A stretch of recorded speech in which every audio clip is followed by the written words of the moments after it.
So, very good morning, good afternoon, good evening to everyone, all my dear aspirants. Let's start our day with a new concept. I mean, the concept which we have covered in the yesterday's class, that was the principle of counting. तो आज हम उसी concept को आगे follow करने वाले हैं. अगर आप इस वीडियो को फर्स्ट टाइम देख रहे हैं तो प्लीज़ आई रिक्वेस्ट यू कि आप इससे पहले वाली जो वीडियो है आप उसको जाके देखिए और उस कंसेप्ट को पहले समझिए, फिर आप इस क्लास को अटेंड करेंगे तो आपको ज़्यादा चीज़ें समझ में आएंगी और ज़्यादा चीज़ें क्लियर होंगी. Principle of counting. In how many different ways Sonu, Monu and Bholu can be made to sit on 3 chairs. ठीक है, अब आपके पास क्या है, आप क्वेश्चन बहुत क्लियर है, बहुत इजी है. आप 1 मिनट का इसको वीडियो को पॉज करके एक बार खुद ट्राई कर सकते हैं क्वेश्चन को. ठीक है, अब इसमें क्या है, आपके पास 3 चेयर्स हैं.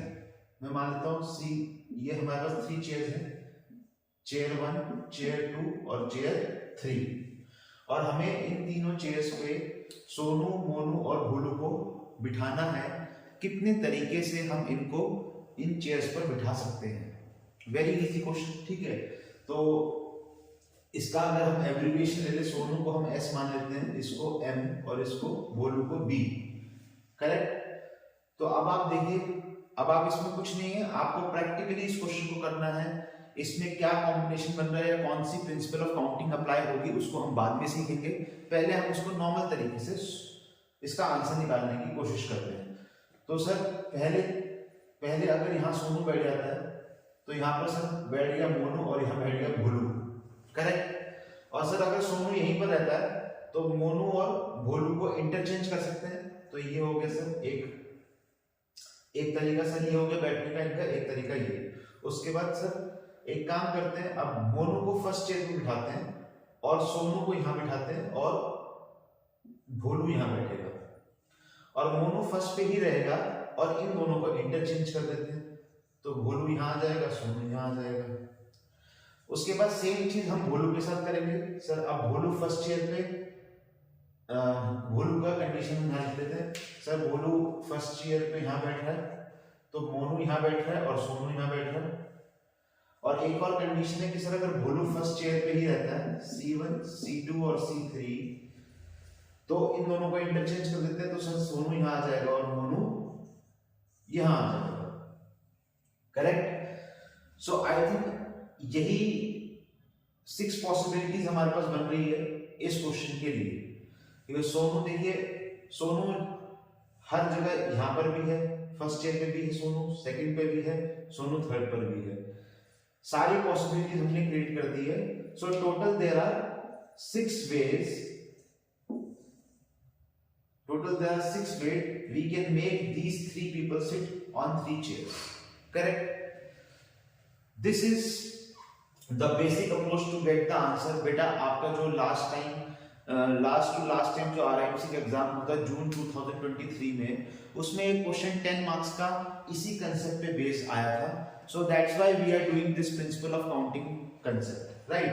अब मैं आपको इसको ये बताता हूं कि अगर हमें इसको डायरेक्टली समझना है, ये तो आप एग्जाम का आपका तरीका हो गया. ठीक है, एग्जाम में आप इस तरीके से समझाएंगे and you will score full marks.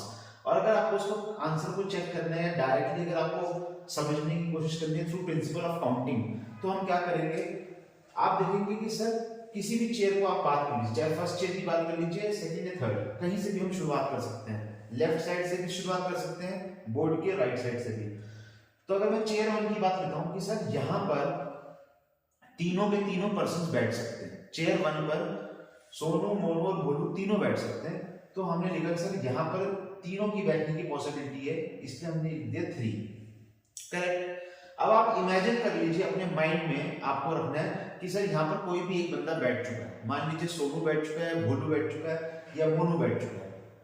अब जब सेकंड चेयर आएगी तो सेकंड चेयर पे कितने जने बच गए बैठने के लिए? मान लीजिए सोनू बैठ गया यहाँ पर, तो अब बचा मोनू और भोलू. तो मोनू और भोलू में से कोई एक बैठेगा. ठीक है, मतलब दोनों की पॉसिबिलिटी, दोनों बैठ सकते हैं ना. तो हमने लिखा सर यहाँ पर इस चेयर में बैठने के लिए अब 2 बंदे बचे हैं. उसी तरीके से तीसरी चेयर में बैठने के लिए कितने बंदे बचे हैं? सर एक यहाँ बैठ चुका है, एक यहाँ बैठ चुका है आपकी इमेजिनेशन में, और तीसरा तो सर थर्ड यहाँ बैठेगा, तो यहाँ बचा 1। तो अगर मैं इनको मल्टीप्लाई कर दूं तो 3 into 2 into 1 the answer will be 6। तो इस तरीके से भी हम अपना आंसर 6 निकाल सकते हैं। आई होप आपको कंसेप्ट समझ में आया होगा। अगर आपको थोड़ा सा कंफ्यूजन अभी हो रहा है तो अभी हम उसके और एग्जांपल्स लेंगे। So let's see the next example, और नेक्स्ट एग्जांपल को समझते हैं। So I am taking the basic example जिससे आपको कंसेप्ट समझ में आ सके, क्योंकि बड़े एग्जांपल्स के लिए आपको कहीं ना कहीं कंसेप्ट का यूज करना पड़ेगा जो आप कंसेप्ट सीखने वाले हो, क्योंकि हर क्वेश्चन को आप सॉल्व करके नहीं लिख पाओगे, राइट। तो इस टाइप का ही क्वेश्चन आरआई से पूछा गया था। लेट्स सी, अभी आगे आपको समझ में आएगा। सो 4 people are there and we have only 2 chairs, right? So let's start कि हमने सोनू को फर्स्ट चेयर पे बिठा दिया बेटा, तो सेकंड चेयर पे Monu will come, then Sonu के साथ टिंकू, देन सोनू के साथ Pinku. In the first chair अगर मोनू है तो सर यहाँ सोनू आएगा, सर मोनू के साथ फिर आ सकता है टिंकू, फिर मोनू के साथ आ सकता है पिंकू। उसके बाद सर सेम हम अप्रोच को फॉलो करते हुए अब आएगा सर पहली चेयर पे टिंकू है तो सर यहाँ पर सोनू आ सकता है, टिंकू के साथ मोनू आ सकता है, टिंकू के साथ Pinku. Again sir same follow करते हैं, अगर पिंकू पहली चेयर पे बैठेगा तो sir Sonu, then sir Monu and then sir Tinku, correct. अब जिस बच्चे को ये लग रहा था कि सर सोनू को आपने सिर्फ फर्स्ट चेयर पे ही बिठाया है हर बार और वो सेकंड चेयर पे तो अभी तक आया नहीं है, तो अगर आप ध्यान से देखोगे कि वो सेकंड चेयर पे भी आ रहा है, करेक्ट। तो सारी पॉसिबिलिटीज हमने कवर अप कर ली है। अगर आप इसको काउंट करोगे तो answer will come out to be 12। So total 12 ways are there that these 4 people can sit on 2 chairs. Now following the principle of counting, principal of counting में आप समझ ही पाएंगे। देखिए बेटा यहाँ पर 4 लोग हैं। प्रिंसिपल ऑफ काउंटिंग में या तो एडिशन का रूल होता है या फिर मल्टीप्लिकेशन का। अब 4 लोग हैं और 2 है, अगर एडिशन होता 4 + 2 तो आंसर कहीं ना कहीं 6 आता। तो इसका मतलब आप लॉजिकली भी समझ सकते हैं कि प्रिंसिपल ऑफ मल्टीप्लिकेशन यूज होगा कि हमारी पॉसिबिलिटीज बहुत ज्यादा बनेगी। अब मैं इसका प्रिंसिपल ऑफ मल्टीप्लिकेशन यूज करते हुए अगर मैं C1 और C2 लिखता हूं तो सर पहली चेयर पर चारों के चारों बंदे बैठ सकते हैं, पॉसिबिलिटी है कि कोई भी बैठ सकता है, तो यहां आ गया 4। अब सर आप इमेजिन करोगे कि आपने कोई भी एक बच्चा इसमें बैठ चुका है, आपने इमेजिन करा कि सर मोनू यहां पर बैठ गया। अब मोनू बैठ गया तो सेकंड चेयर के लिए कितने लोग हैं जो बैठ सकते हैं, कितने बच्चे बैठ सकते हैं? So you will say 3। तो 4 into 3 answer is 12 ways. So this is how you can go direct and this is the normal approach. I hope you have understood the concept. Let's move on to the next example. Example is there in front of you. It says in how many ways 6 people can sit in a row. ठीक है, तो question बहुत simple है, but अब हम इसको principal of counting की help से सॉल्व करने की कोशिश करेंगे, क्योंकि हमारे पास जो पॉसिबिलिटीज बनेगी वो बहुत ज्यादा बनेगी। मैं आपको एक छोटा सा एग्जांपल बता देता हूँ पॉसिबिलिटी ज्यादा क्यों होगी। देखो बेटा 6 लोग हैं और उनको we have to make them sit in a रो।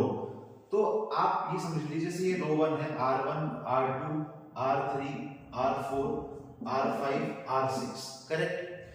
ये 6 रोज हैं एंड 6 पीपल आर देयर।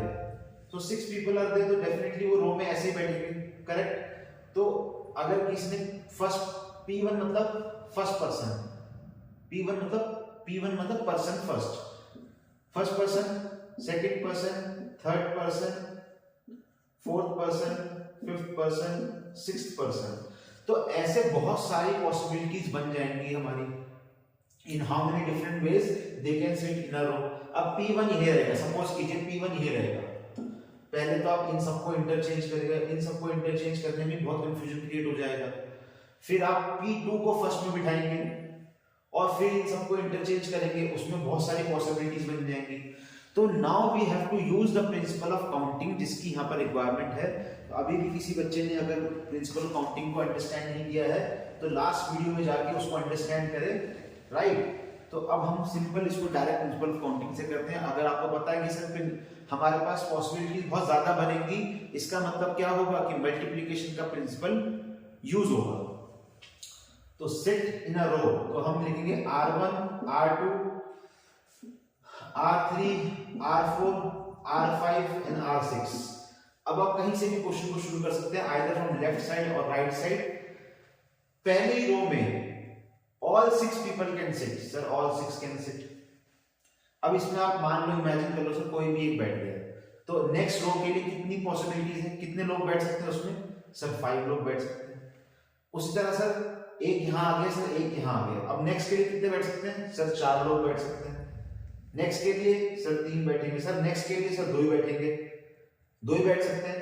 और जब यहाँ पर 5 लोग ऑलरेडी बैठ गए तो यहाँ पर एक ही बंदे की सीट बची, सर 1। अब इन सबको कर दो मल्टीप्लाई, जैसे कि हमने लास्ट कॉन्सेप्ट में सीखा था। अब आप इसको मल्टीप्लाई करेंगे, कितना आंसर आ जाएगा आपका, 12 2 24 120 120 into 6 will be 720। there will be total 720 ways in which 6 people can sit in a row, so that's why it is not possible to write all those ways manually, hence we have to understand the concept of principle of counting। So beta, the next example is how many 3 digit numbers are there। बहुत simple question है कि हमारे पास 3 digit number कितने हैं।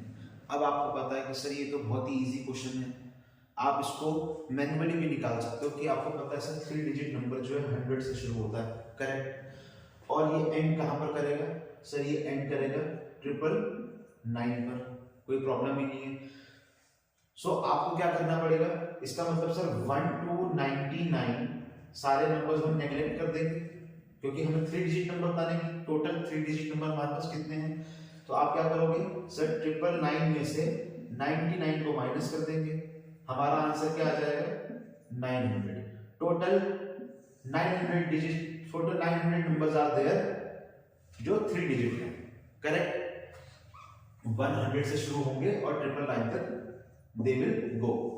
But important यहां पर ये बताना आंसर नहीं था, इंपॉर्टेंट क्या है कि इस कंसेप्ट को प्रिंसिपल ऑफ काउंटिंग से हम कैसे अप्लाई करेंगे उसको समझना जरूरी है। तो प्रिंसिपल ऑफ काउंटिंग की हेल्प लेते हैं क्योंकि इससे आगे वाले क्वेश्चन थोड़ा सा लेवल अब इंक्रीज होने वाला है। सो लेट्स अंडरस्टैंड कि हमें 3 डिजिट नंबर फॉर्म करना बेटा, और वही चीज है कि आप लेफ्ट साइड से शुरू करो क्वेश्चन को या राइट साइड से, कहीं से भी आप शुरू कर सकते हैं, ठीक है, right side left side. So suppose अभी तक मैं हमेशा लेफ्ट साइड से शुरू कर रहा हूं, मैं अब राइट साइड से आपको शुरू करके बताता हूं, there is no problem in that. अब आपको 3 डिजिट नंबर बताना है। 3 डिजिट नंबर के लिए हमारे पास जो नंबर्स हैं बेटा, नंबर्स कौन कौन से अवेलेबल है, नंबर सर आपको पता है सर 0 to 9, 0 to 9 कितने नंबर्स हो गए, 0 to 9 10 डिजिट्स हो गए, ठीक है। 1 to 9 9 होता है, 0 को इंक्लूड कर देंगे तो 10 डिजिट्स आ गए। अगर हमें 3 डिजिट नंबर बनाना है, ठीक है, और इसमें कुछ बात नहीं है कि नंबर वो रिपीट हो रहा है या नहीं हो रहा है। 3 डिजिट नंबर में आपका 666 भी आ सकता है, ठीक है, 3 डिजिट नंबर में 667 भी आ सकता है, 3 डिजिट नंबर में हमारा 595 भी आ सकता है। अगर मैं रिपीटेशन की बात करूं तो रिपीटेशन का मतलब ये होता है कि 5 2 बार रिपीट हो रहा है, 6 3 बार रिपीट हो रहा है, मतलब रिपीटेशन अलाउड है। अभी सिर्फ हम बता रहे हैं टोटल 3 डिजिट नंबर कितने हैं। तो आप ये देखो बेटा कि इस प्लेस पर सारे के सारे नंबर आ सकते हैं। अच्छा एक काम करते हैं, नंबर को हम यहीं से शुरू करते हैं क्योंकि लेफ्ट साइड से शुरू करते हैं जिससे कंफ्यूजन क्रिएट ना हो। तो हमारे पास नंबर जो है सारे के सारे सर यहां पर all 10 numbers can come here, is it possible? अगर आप खुद सोचो, अगर यहां पर 0 आ गया तो 0 1 2 तो 3 डिजिट नंबर नहीं होता, करेक्ट। इसका मतलब क्या हुआ कि सर फर्स्ट प्लेस पर 1 to 9 कोई भी इन 9 में से कोई भी एक नंबर आ जाएगा लेकिन 0 नहीं आ सकता। तो फर्स्ट प्लेस पर any out of these 9 numbers anyone can come here, ठीक है। मान लीजिए 2 आ गया, 5 आ गया, 7 आ गया, ठीक है। अब नेक्स्ट डिजिट की बात करते हैं, नेक्स्ट प्लेस के लिए। सर इस प्लेस के लिए जो मिडिल वाली है इसमें क्या है, इसमें कौन सा नंबर आ सकते हैं? इसमें सर सारे नंबर आ सकते हैं, सारे नंबर मतलब 0 से 9 तक ऑल 10 प्लेसेस। तो ये 10 का 10 आ जाएगा, सर थर्ड प्लेस में भी सर सारे आ सकते हैं 0 to 9, तो यहाँ पर भी 10 आ जाएगा। जब आप इसको मल्टीप्लाई करोगे प्रिंसिपल ऑफ काउंटिंग से, प्रिंसिपल ऑफ मल्टीप्लिकेशन से, आंसर हमारा क्या बनेगा 900। अंडरस्टूड? तो बेटा ये जानना बहुत जरूरी है, how you are getting the answer through this, क्योंकि इसका अब यूज होने वाला है। करेक्ट बेटा? तो हम नेक्स्ट कांसेप्ट की ओर बढ़ते हैं। How many 3 digits numbers are there with no digit repeated. अब देखो, इससे पहले वाले क्वेश्चन में रिपीटेशन की बात नहीं हुई थी, इसका मतलब रिपीटेशन अलाउड था, नंबर्स रिपीट हो सकते थे। नंबर रिपीट होने का मतलब मैंने अभी बताया कि 666 आ सकता है, 667 आ सकता है, 554 आ सकता है, 5 यहाँ 2 बार रिपीट हो रहा है, 6 2 बार रिपीट हो रहा है, 6 3 बार यहाँ रिपीट हो रहा है। ये इससे पहले वाले एग्जांपल में था, बट इसमें रिपीटेशन नो डिजिट रिपीटेड, कोई भी डिजिट रिपीट नहीं होनी चाहिए। तो ये तीनों पॉसिबिलिटीज नहीं हो सकती है। मतलब क्या हो सकता है सर? 3 1 2 हो सकता है सर, 4 5 6 हो सकता है सर, 7 2 9 हो सकता है। इस टाइप के नंबर इंक्लूड होंगे। अब ऐसे नंबर भी बहुत सारे होंगे, तो उनको भी फाइंड करने का तरीका manually it's not possible. Count करने में अगर आप जाओगे तो बेटा पेपर खत्म हो जाएगा तब तक, राइट? तो इसलिए हमें प्रिंसिपल ऑफ काउंटिंग की हेल्प लेनी पड़ेगी। तो हाउ मेनी 3 डिजिट नंबर, आप वही करेंगे सर, 3 डिजिट है। करेक्ट? अब मैं थोड़ा सा इजी कर देता हूं आपको समझने के लिए। ये जो है आपको पता सर, ये यूनिट प्लेस है, ये टेंस प्लेस है, ये 100 प्लेस है। तो ऑब्वियसली अब तो आपको क्लियर हो गया होगा कि सर 100 प्लेस पर 0 तो नहीं आ सकता। अगर 0 100 प्लेस पर आ गया तो वो 3 डिजिट नंबर नहीं बनेगा। करेक्ट? तो वही हमारा तरीका है सर। हमारे पास जो नंबर्स है 0 to 9 है, टोटल 10 नंबर्स होते हैं सर, लेकिन फर्स्ट प्लेस पे 0 नहीं आ सकता, तो यहाँ पर ऑब्वियसली 9 ही आएंगे। मतलब कि इस प्लेस पर 1 to 9 कोई भी नंबर आ जाएगा। ठीक है? आपने इमेजिन कर लिया माइंड में कि सर 4 आ गया, सपोज करते हैं। चलिए, टेंस प्लेस की बात कर रहे हैं, अब रिपीटेशन अलाउड नहीं है। अब 4 आपका यहाँ पर कहीं पर बैठा है, समझ में आई आपको बात? 4 जो है, अब यहां पर हमारे पास 4 अवेलेबल है, इसको हम यूज नहीं कर सकते। तो 4 अगर नहीं लोगे तो इस 10 में से 4 हट जाएगा, तो मतलब एक डिजिट हट गई। तो अब यहां के लिए कितनी डिजिट बची? 9 बची सर। समझ में आया 9 क्यों बची? क्योंकि सर 0 to 9 10 डिजिट्स होती है, 4 यहां आ चुका है, तो इस प्लेस के लिए अब 9 डिजिट बचेंगी। करेक्ट? नेक्स्ट, उसके बाद क्या होगा? तो सर अब हमने एक इमेजिन कर लिया कि सपोज कीजिए यहाँ पर 9 इनमें से कोई भी आ गया, मान लो यहाँ पर आ गया है 3, यहाँ 3 आ गया। अब इस प्लेस के लिए कितनी डिजिट्स बचेंगी? पहले में 9 इसलिए थी क्योंकि 0 इंक्लूड नहीं करना था, दूसरे में एक नंबर आ चुका है, 4 यहाँ आ चुका है, इसलिए यहाँ पर 9 हुआ। अब यहाँ पर कितनी डिजिट्स बचेंगी? यहाँ के लिए 2 डिजिट चूज हो गई है, 0 यहाँ आ सकता है, तो 10 में से 2 गए, बचा 8। करेक्ट? 10 में से 2 गए तो यहाँ बचा 8, तो यहाँ पर 8 डिजिट आ सकती है। अब इसको आप मल्टीप्लाई कर दोगे और मल्टीप्लाई करके हमारा आंसर आएगा 81 into 8, 81 into 8, आंसर आ जाएगा हमारा 648। सो टोटल 648 नंबर्स ऐसे होंगे 3 डिजिट्स हमारे पास अवेलेबल, जो रिपीट नहीं करेंगे, उसमें कोई भी डिजिट रिपीट नहीं होगी। Correct? So this is our correct answer. So I hope बेटा आप लोगों को कंसेप्ट पूरा क्लियर हो गया होगा। इसको क्वेश्चंस को और ज्यादा आगे ना बढ़ाते हुए आज मैं यहीं तक रखता हूं। अगर आपको तब अभी भी कोई इश्यू आता है, कोई प्रॉब्लम आती है, तो आप मुझे इस नंबर पे व्हाट्सएप करिए कि सर मुझे आपसे बात करनी है और मुझे किसी कंसेप्ट में प्रॉब्लम हो रही है। So definitely I will help you out, right? Thank you for liking our video and subscribing to our channel. Thank you. Jai Hind.